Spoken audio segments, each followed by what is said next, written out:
ouvindo esse barulho de chuva? Isso é graças ao Rigoni, que fez um gol, e o São Paulo, que voltou a vencer no Brasileiro. E aí, torcedores e torcedoras, tudo bem com vocês? O São Paulo reencontra a vitória no Brasileirão, venceu o Juventude por 2-1 e segue a busca do tricolor por uma vaga na Libertadores do ano que vem. E foi um jogo, por incrível que pareça, que o São Paulo foi melhor. O catado, o remendo do time do São Paulo jogou mais que o Juventude. Porque o time do São Paulo tá igual a roupa do Chaves, né? Toda remendada. E diferente do Chaves, não agrada a gente, o torcedor do São Paulo, que assiste aos jogos. Mas hoje provou seu favoritismo contra o Juventude, que está lutando para não cair no Brasileiro. E é aquele ditado, né? Se você acha que você tá na pior, é porque você não viu a vida do outro. E quem ia imaginar que ia ter time pior que o São Paulo esse ano? Mas apesar de tudo isso, o Juventude começou assustando no jogo. Ainda bem que dessa vez o São Paulo reagiu rápido, acordou e abriu o placar aos 6 minutos.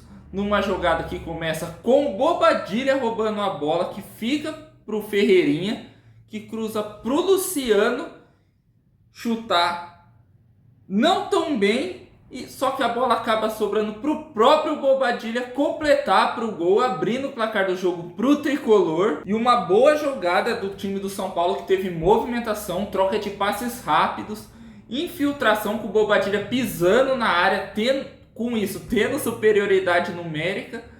Só que foi pouco explorada pelo time do São Paulo. O São Paulo pouco fez esse tipo de jogada. E é uma jogada fácil, que não exige muito talento. É tranquila de se fazer.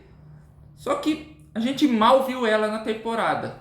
É impressionante que o São Paulo, como eu digo em muitos vídeos, é um time que parece que não tem entrosamento, não tem treino e vive de lampejo. É uma coisa ou outra.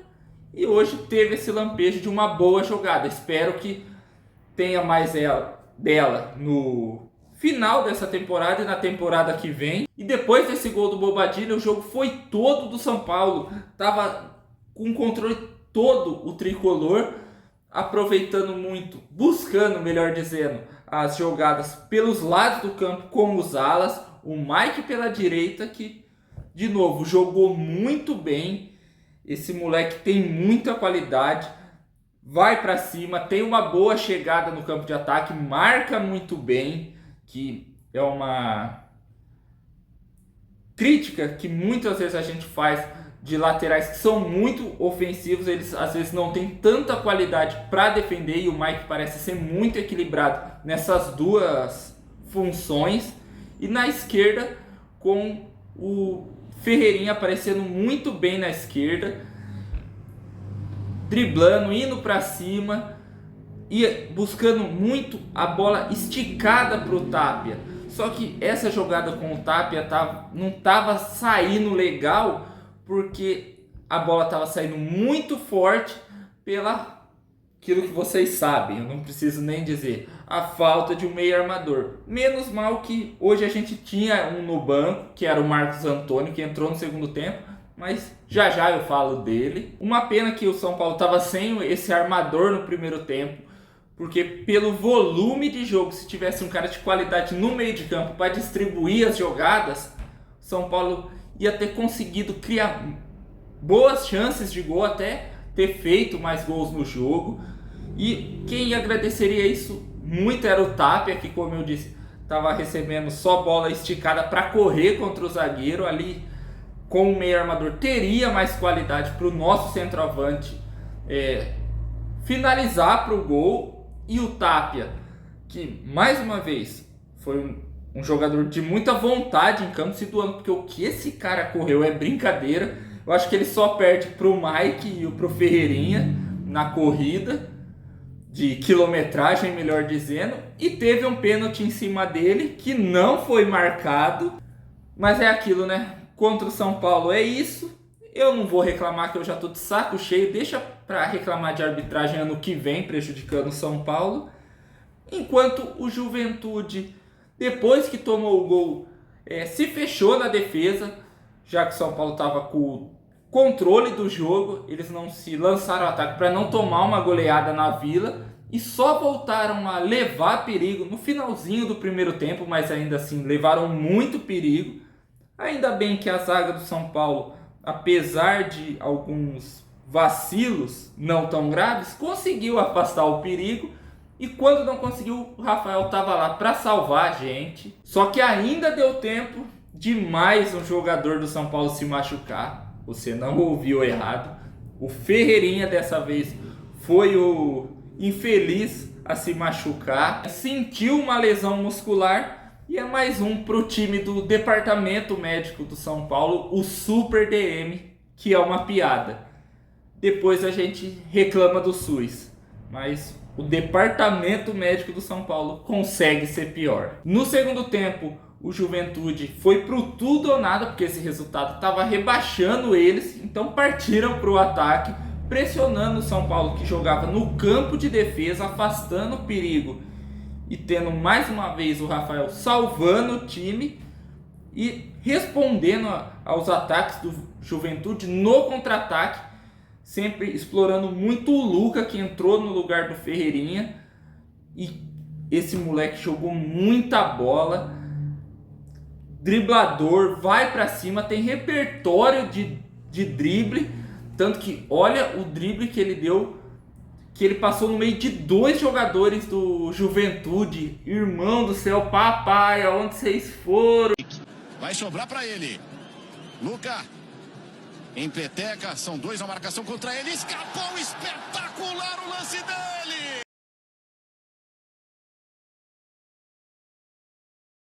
E por ele ser esse jogador de velocidade da jogada individual, ele estava sendo a válvula de escape do São Paulo no jogo. E o Luca estava tão bem no jogo, fazendo a fumaça, que ele até expulsou um jogador do Juventude, o Igor Formiga. Chegou de sola na perna do moleque. E não tem nem o que reclamar, o jeito que ele chega na canela do moleque. Expulsão correta, com a ajuda do VAR, que finalmente apareceu para ajudar o São Paulo, hein? Ufa, até que enfim. Mas também, se não chamasse para ver o lance e o Igor Formiga não fosse expulso, era palhaçada, né? Se bem que futebol brasileiro, né? E eu queria entender por que o Crespo não dá chance, não deu mais chance para esse moleque. Eu sei que ele teve uma lesão em um momento da temporada, mas, cara, tendo ele à disposição, ele tinha que ter tido mais chance de jogar. Porque olha o que esse moleque fez, ele fez fumaça no jogo. Ele estava sendo o jogador que faltava para o São Paulo, aquele jogador agudo, como eu disse, da velocidade, do drible, que por ter essas qualidades, quebra a linha da marcação, faz o espaço aparecer. Só que por opções o Crespo acabou não optando por ele. E eu posso estar sendo emocionado de estar falando isso, e eu sei que ter o Luca como titular, ou ele ter entrado em alguns jogos da temporada que custaram eliminações, talvez não mudaria o resultado final, mas que teria uma chance de ser diferente. Isso é óbvio, porque ele joga muito mais do que alguns que chegaram, em especial o Rigoni. Só que hoje a gente não vai reclamar do Rigoni. E com um a mais, o São Paulo começou a sair mais para o jogo, aproveitar os espaços que o Juventude estava dando, e muito graças ao Marcos Antônio ter entrado no jogo, que deu a qualidade que faltava para o meio de campo do São Paulo ter essa ofensividade no jogo. E no final, o impossível aconteceu, porque o Rigoni fez um gol. Isso mesmo que você está ouvindo. O Rigoni finalmente fez um gol nessa volta ao São Paulo, e um gol que a jogada foi toda dele. Ele rouba a bola, chega na entrada da área, limpa o marcador e fuzila para o gol. E como eu disse no começo do vídeo, por isso que está chovendo, a gente tem que agradecer ao Rigoni por essa chuva. E foi tanta surpresa o Rigoni ter feito um gol, que o time do São Paulo parou, bugou, e o Ferrarese fez um gol contra. numa cabeçada que foi estilo centroavante, o camisa 9, artilheiro. Pena que foi pro lado errado, né, Ferrarese? E se fosse pro São Paulo, acho que ele teria cabeceado para fora. Mas é isso. Mas apesar desse bug, o São Paulo conseguiu voltar a vencer no Brasileirão. Depois de 3 jogos, um empate e 2 derrotas. Embaixo de chuva lá na Vila Belmiro, que recebeu mais de 6 mil torcedores. E essa chuva foi para tirar essa zica do São Paulo no final do campeonato. Esse time, o remendo do São Paulo, como eu digo nos últimos vídeos, que oscilou bastante no jogo. Mas uma coisa que a gente tem que falar é que o time correu. Os caras mostraram muita disposição, muita vontade e aproveitaram as poucas chances que tiveram. Foi um time efetivo, apesar de muita dificuldade na criação das jogadas, e que graças a isso conseguiu esses 3 pontos contra o Juventude, que vão ser muito importantes para a sequência do campeonato na busca por uma vaga na pré-Libertadores. E os destaques para mim ficam com o Luca, que para mim foi o melhor jogador do São Paulo. O Crespo precisa dar mais chance para esse moleque, que ele é craque.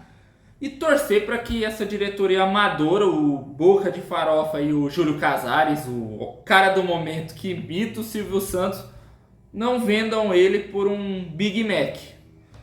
Outros que foram muito bem, o Rafael, que mais uma vez foi muito seguro no gol do São Paulo. O Mike, que é outro moleque de muita qualidade, que eu espero que não seja vendido por um lanche e uma Coca-Cola.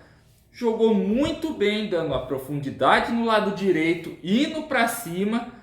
É aquele cara que tipo não tem medo de errar. Ele arrisca a jogada e por isso que vai tão bem. E na marcação é muito firme, não mostra deficiência, como eu disse antes.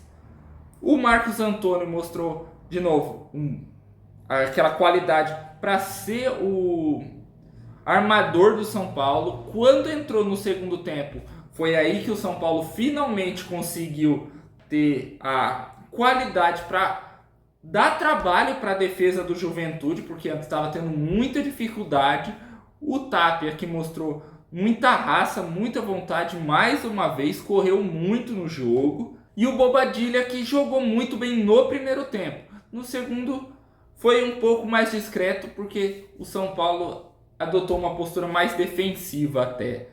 Agora, quem eu achei que ficou devendo foi o Pablo Maia, que em alguns momentos eu achei ele muito nervoso, muito desligado no jogo, por assim dizer, meio sem ritmo. O Sabino, que deu umas engrossadas em uns lances nada a ver, tomou mais uma caneta, segunda caneta seguida que o Sabino toma, mas dessa vez ele até se recuperou no lance. E eu acho que é isso, porque não tem muito quem criticar hoje, falar esse foi o ruim de serviço, porque foi uma média. O time do São Paulo não empolgou, mas conseguiu essa vitória. Um cara que eu deixei de falar que foi bem no jogo foi o Crespo, que armou muito bem o time, apesar das dificuldades que a gente sabe que ele tem. E foi preciso nas substituições, aonde, graças a elas, o São Paulo melhorou no jogo e conseguiu a vitória. O Luca, ele ter colocado o Luca já na volta do segundo tempo no lugar do Ferreirinha, foi a melhor delas. E ter o Marcos Antônio para trabalhar no meio de campo, perfeito. E finalmente o Rigoni fez o que se espera dele, gol. E o Crespo conseguiu fazer isso, graças a Deus, mas infelizmente ainda sofre muito para montar o time, ter opções no banco de reservas por causa das várias lesões. E agora mais uma baixa, né, a do Ferreirinha. E agora o São Paulo se prepara para enfrentar o Fluminense no Maracanã, ainda mais remendado, porque já não vai ter o Ferreirinha machucado e o Rafael, que está suspenso pelo 3º cartão amarelo. Menos mal que o Rafael vai ficar fora só um jogo, porque senão era tchau para qualquer chance de ir para a Libertadores ano que vem, sem o nosso goleiro titular, o nosso capitão, o Rafael Ceni. E é isso, pessoal, eu vou ficando por aqui. Se vocês gostaram do vídeo, dá um like, se inscreve no meu canal, ativa o sininho para não perder nenhuma novidade, compartilhem o vídeo. Vocês fazendo isso me ajudam muito no engajamento, então bora me ajudar dando essa moral. Comentem aí o que vocês acharam desse jogo contra o Juventude, o que vocês esperam para o jogo contra o Flu no Maraca. Vamos bater um papo legal. E também não se esqueçam de me seguir nas minhas redes sociais, eu vou deixar aqui aparecendo na tela e na descrição do vídeo. E é isso, galera, até o próximo jogo, valeu, falou e um abraço aos torcedores e torcedoras do São Paulo e das outras equipes. Tamo junto e valeu, Rigoni, pela chuva, tava precisando.